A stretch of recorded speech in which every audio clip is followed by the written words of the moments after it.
Hey guys, welcome back. I just want to thank you and commend you for making it this far, this many videos in. And so today's topic, or this video's topic rather, is going to be on holistic health, finding your happy, because something that I don't think people realize, that being happy is so crucial to your health. I mean, legitimately, your health, being happy physiologically has profound effects on your health. And so, my good buddy, TJ, Thomas, is his name. Those are his names. Yes, Thomas Joel stands for TJ. Stands for TJ. So, my good buddy here, he's going to be our guest, and his perspective on finding happy and how it's impacted him. Or whatever he wants to talk about in that realm. So I'll just pass it off to you. Thank you very much. But yeah. I appreciate it. Well, first off, I'm honored to be here. We're chilling out on the deck on a beautiful Friday afternoon. I know, it's wonderful. Enjoying nature, like hanging out with these guys. I mean, I'm in my happy. Good. Talking about health. We're kind of outside, right? Three-season deck. Yeah, and human connection, So Maslow's hierarchy needs are coming into play here. So the role of happiness with our health. It's funny. So I was thinking to myself today. I was driving through West Des Moines, and I was thinking about how these last few years, I've cared less and less about what other people think of me, right? Which has brought me a new level of freedom, i.e., aka peace and happiness in my life, because I've released the need to show up how society has maybe preconditioned us to, and the programming that we've been through. So that's an element that I've recently enjoyed thinking about, and of how I've naturally shown up that way. But the topic of finding happiness, I think, there's no blueprint. Right. There's just, you could Google Google happiness and find an ebook on ways to hack your happiness. And I do a lot of work in the health space, and of course everyone just wants to be healthy so they can be happy, and vice versa. I mean, they go hand in hand. And so, but I want to preface the fact that even saying the words finding your happiness, right, depending on your definition of what finding means to you, could place you on the wrong trajectory. That's for example, right? Yep. Yeah, that's really interesting you point that out, because there's that adage where once you stop seeking money comes to you. And I feel like that could be carried across to happiness. Once you stop trying to find happiness in other places or from somebody, and you just accept your own internal happiness, it just comes. And you alluded to that when you mentioned that you stop seeking happiness or love from, or acceptance from other people. It just all of a sudden came, and you exude it now, and people see that and they love it. And so, sorry to interject, but I just kind of wanted to summarize kind of what you just said. Yeah. And that's pretty cool. Yeah. Pretty cool. So yeah, keep going. Well, yeah. So, thanks for sharing that, man. And received, and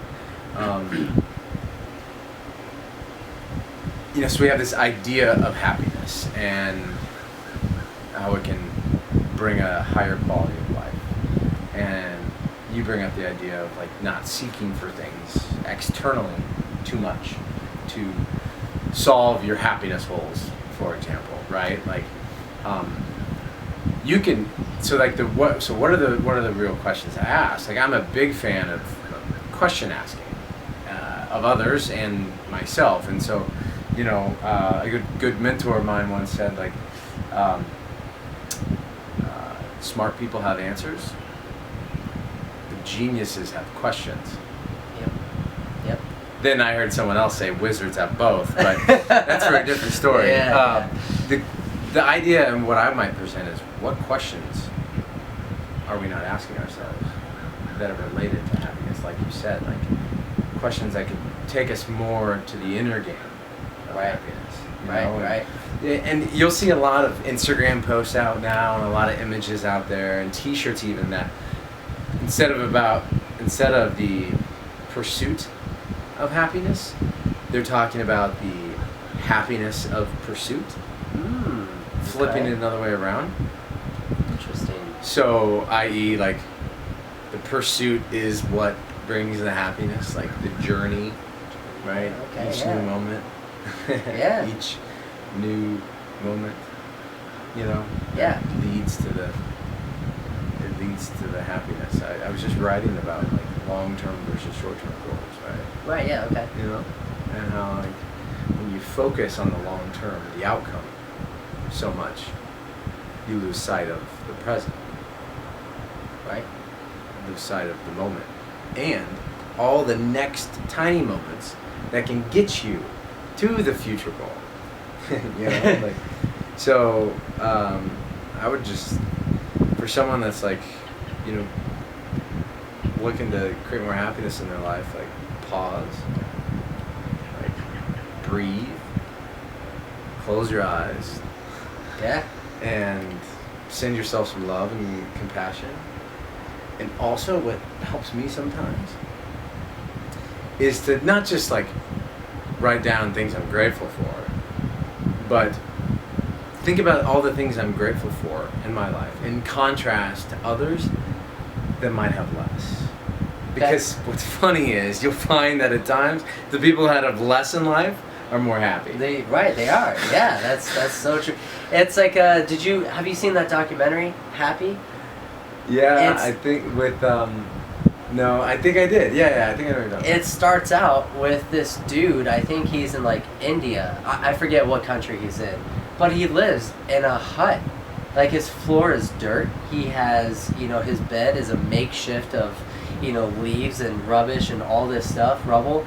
And he is so freaking happy, And then the next scene comes to America, and then it's like people are just so stressed out, even though they have 70,000, 80,000, 100, 200,000. They're so stressed out. And here's this guy who has literally nothing except for dirt that he sleeps on. And he is so content with life and so happy. And I think that just summarizes perfectly what you just said. It's like your perspective. What's your perspective on life? What do you expect from life? How do you handle, and all those things that just are thrown at you? And yeah, how do I personally handle them? Or one in general? But yeah, no, that's so great. You bring up that point. Like some of the poorest people, financially speaking, are some of the happiest people. So they end up being the richest people on earth. Mm-hmm. And it's such a crazy concept. And it's so easy. In my opinion, I think it's so easy to find your optimal health once you found your happiness, your own happiness. And finding that happiness comes from asking those whys, right? Asking those questions. What do I need to do? Where do I go from here? How do I make myself happy? Not my husband, not my wife, not my mother or father, not my boss. It's how do I make me happy? It's okay to be selfish. It is. Really, when it comes to your happiness, it is okay to be selfish. And your health. Right. Stick with the essential, the minimalist. I've been vagabonding for the last 5 months. Bought a one-way to California and to San Diego in February, and been through like 10 cities and 6 different states since then, and living out of a couple bags. So, and I'm feeling the flow. Yeah, man. I'm having a ton of fun. And but getting work done. It's not like a lot of people think I'm like, oh, you're just like on vacation. I'm like, nah, I'm working on the road. My work allows me to do that. Right. Right. And when you're traveling on the road, you can't take your whole house with you. And so I've learned that this adventure of intentionally taking myself out of just one location, a home, an apartment, wherever I'm living, and traveling a lot, has shown me what's the most essential in life. And then that recalibrates your definition of happy. TJ, I want to say thank you for joining us and allowing our viewers to learn from you. And I want to say thank you again for watching us and listening to these videos, and I want to commend you again for taking this step and achieving your optimal health. If at the very least this is at least a tool in helping you realize and actualize your optimal health. So thank you, and I'll see you in the next video, and you may very well see my man Thomas Joel Anderson in another video, in a future video. Alrighty, have a great day.